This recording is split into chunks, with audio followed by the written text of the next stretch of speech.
tu aimes voyager et revenir avec des tas de souvenirs sans te prendre la tête, alors cette vidéo est faite pour toi. Je te présente la toute nouvelle DJI Osmo 360. Et si t'es pressé, n'hésite pas à naviguer à travers le chapitrage de la vidéo. Bienvenue sur cette île de Majorque où je viens de passer une fantastique semaine, et moi quand je voyage, ce que j'aime c'est rapporter des souvenirs, beaucoup de souvenirs. Alors au début des années 2000, quand j'ai commencé à voyager, je ramenais beaucoup de photos parce que la vidéo n'était pas encore très développée à l'époque, c'était toujours du gros matériel. Et aujourd'hui on a beaucoup évolué avec GoPro, avec les Action Cam, avec la Osmo Pocket 3 qui me filme actuellement, qui est une caméra juste géniale. Et je me suis procuré dernièrement la petite dernière de chez DJI, la Osmo 360, je l'ai ramenée avec moi en voyage. On va voir ensemble ce qu'elle vaut justement dans le cadre d'un voyage, les pour, les contre, et reste bien jusqu'à la fin puisque bien entendu je te donne mon avis sur cette petite DJI Osmo 360 en voyage. Moi ce que j'aime c'est les belles images, j'aime quand les images sont qualitatives, sont bien calées, sont bien cadrées. Avec une caméra je dirais classique ou même un smartphone, c'est toujours un peu compliqué, il faut caler, il faut cadrer, il faut régler. Là, ce que j'ai trouvé avec la Osmo 360, c'est une caméra simple avec un rendu juste exceptionnel au niveau qualité d'image. Encore une fois, comme dit précédemment, ce n'est pas dans cette vidéo qu'on va parler des spécifications techniques, il y en a qui font ça très bien sur la chaîne, mais on parle vraiment de la caméra en voyage. En tout cas, niveau qualité d'image, là on est sûr, on y est, on est bon. La Osmo 360 en voyage, on la met au bout de sa perche, on l'allume, elle enregistre. On arrête l'enregistrement, c'est terminé. Il n'y a rien d'autre à se soucier. On est tranquille, on peut profiter de l'instant présent et ça, c'est vraiment quelque chose que je trouve super intéressant sur cette caméra. On pensera au cadrage ensuite et ça, j'y reviens en seconde partie de cette vidéo.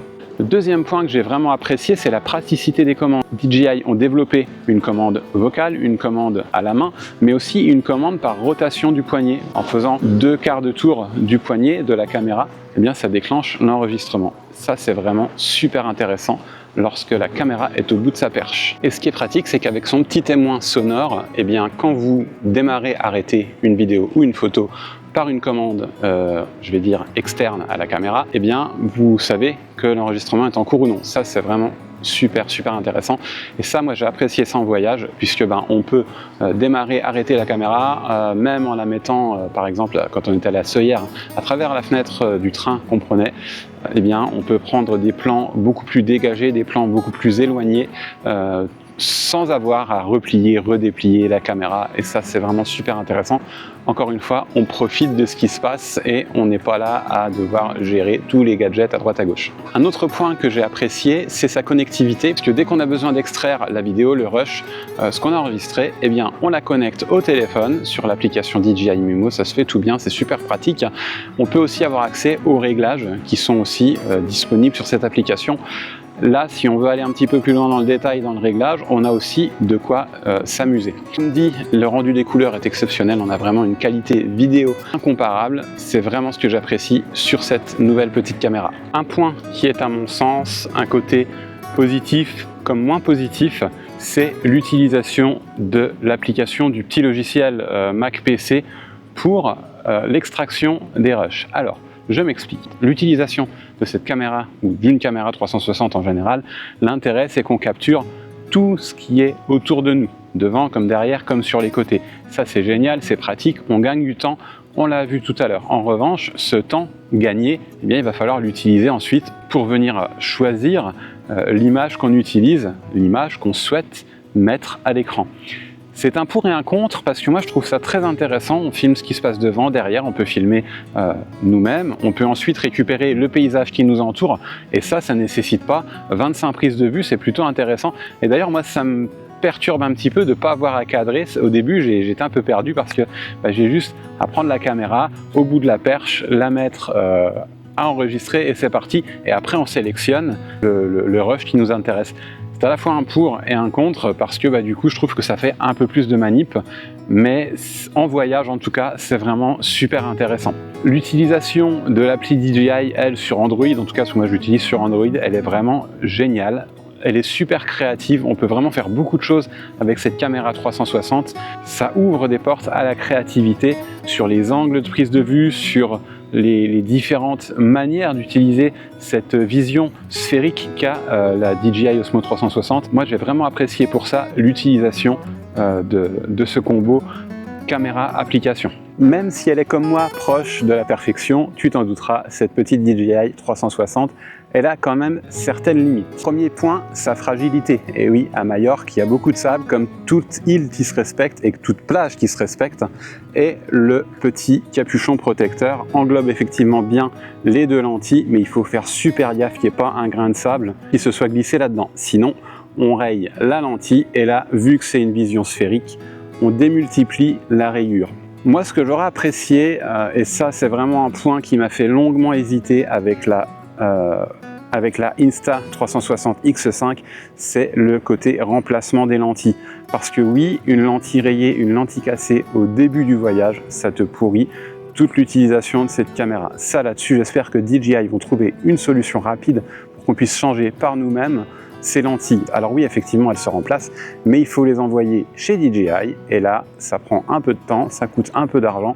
Bref, je trouve pas que ça soit vraiment l'idéal. Ce côté lentille, je le vois également intéressant sur du filtre ND. Et oui, moi j'aime bien jouer avec les lumières, j'aime bien jouer avec les couleurs.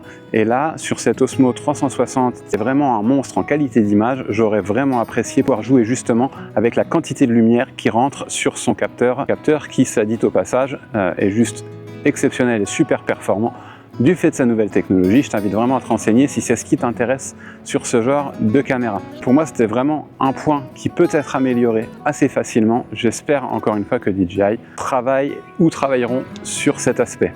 Je cherche d'autres points qu'on pourrait améliorer, mais elle est vraiment bien aboutie, vraiment bien faite, très légère, très compacte. Bref, une belle petite découverte dans le monde de la 360.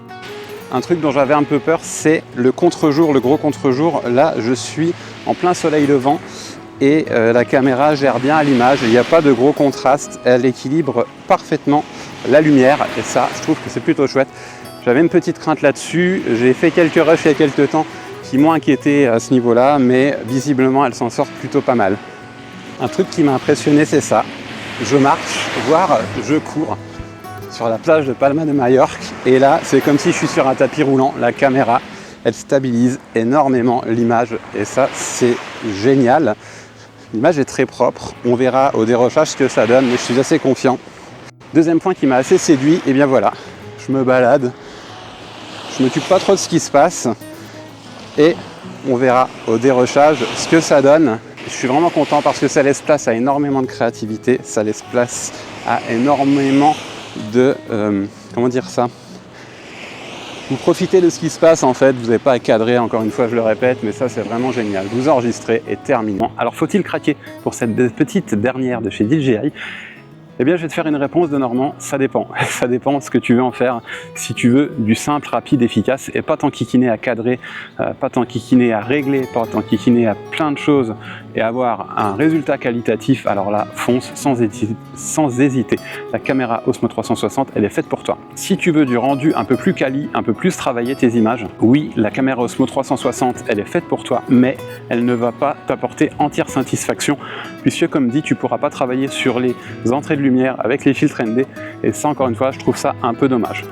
Enfin, la question pour laquelle on est là et pour laquelle tu es encore sur cette vidéo, si c'est le cas, je te remercie, je t'invite d'ailleurs à t'abonner, un petit pouce bleu, ça fait plaisir, cela dit au passage. La Osmo 360 en voyage, je valide totalement, elle est super pratique. Encore une fois, ça permet de profiter de l'instant, de ce qui se passe et pas être là le nez dans la caméra à faire 25 000 réglages. Si en plus vous partez avec madame ou avec monsieur en fonction de votre situation et que vous passez votre temps à régler la caméra et que vous profitez pas du voyage, vous risquez d'avoir quelques rappels à l'ordre, ça c'est garanti. Donc pour ma part, la DJI Osmo 360 en voyage, je valide entièrement, mais en complément d'un petit setup que je te présente très bientôt dans une prochaine vidéo. Je t'invite à t'abonner pour ne pas la louper. Je te dis à très bientôt. Ciao!